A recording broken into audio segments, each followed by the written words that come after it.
Toilet جانا چاہتے تھے اجابت خانہ بیت الخلا جانا چاہتے تھے، ادھر کنٹرول کر سکتے تھے کرے، لیکن اجابت اب اپنی انتہا کو پہنچی۔ اسی بے قراری کے عالم میں غوث پاک سرکار کی طرف متوجہ ہوتے ہیں، سرکار اب میں کیا کروں؟ غوث پاک سرکار ایسے بازو سے اپنا رومال اٹھاتے ہیں اور ان کی طرف پھینک دیتے ہیں۔ السلام علیکم ورحمۃ اللہ وبرکاتہ۔ امید کرتا ہوں تمام دوست و احباب بخیر و عافیت ہوں گے۔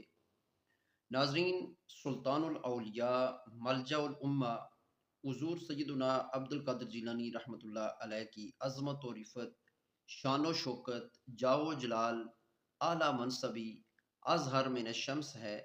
یقیناً آپ کی بزرگی و برتری کا حساب لگانا ناممکن ہے، لیکن آپ کی مقدس حیات طیبہ کی جانب منسوب بہت سے ایسے واقعات و سانحات جن کو سن کر اہل علم بھی میوے حیرت و استعجاب ہیں، کیونکہ یہ ایسے واقعات ہیں جن کا حقیقت سے کوئی تعلق نہیں ہے۔ پیشہ ور مقررین ان واقعات کو نمک مرچ لگا کر عوام الناس کی توجہ اپنی طرف کھینچ کر خوب داد و تحسین حاصل کرتے ہیں۔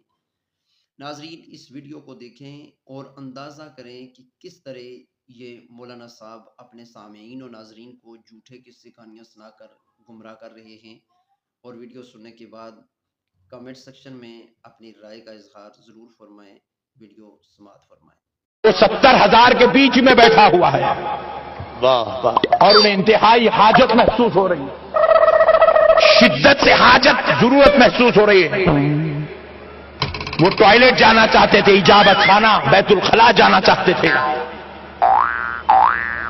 انہوں نے اپنی اجابت کو کنٹرول کرنا چاہا، جتنی دیر کنٹرول کر سکتے تھے کرے، لیکن اجابت اب اپنی انتہا کو پہنچی، شدت انتہا کو پہنچی تو بڑے بے چین ہو گئے، کیونکہ اب 25-50 آدمی ہو تو ایسا ہٹا کے نکل جائیں گے، ادھر پلٹے تو 20,000، ادھر پلٹے تو 40,000، پیچھے دیکھے تو 50,000، کہاں سے جائیں گے؟ بیچ میں بیٹھے ہوئے، ضرورت آ رہی ہے، بے چین و بے قرار ہو گئے۔ اسی بے قراری کے عالم میں غوث پاک سرکار کی طرف متوجہ ہوتے ہیں، سرکار اب میں کیا کروں؟ دوران بیان غوث پاک سے عرض کرتے ہیں، اب میں کیا کروں؟ ضرورت محسوس ہو رہی ہے اور انتہا شدت کے ساتھ غوث پاک سرکار، حالانکہ انہوں نے آواز نہیں دی، بس خالی اندر آپ کی طبیعت میں محسوس ہوتا ہے غوث پاک کیا کروں؟ غوث پاک سرکار ایسے بازو سے اپنا رومال اٹھاتے ہیں اور ان کی طرف پھینک دیتے ہیں، جیسے ہی پھینکے وہ رومال اڑتا ہوا ان کے اوپر جا کر گرتا ہے، اس بزرگ پر جن کو حاجت محسوس ہو رہی ہے۔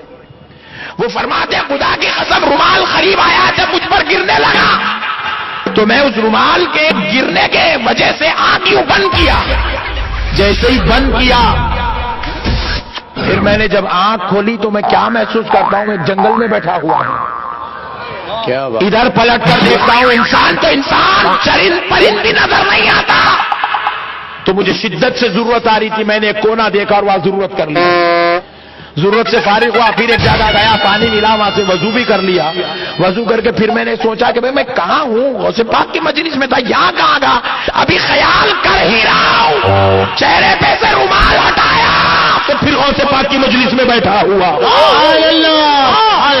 پیارے بزرگ اور دوستو، یہ ہے غوث پاک سرکار۔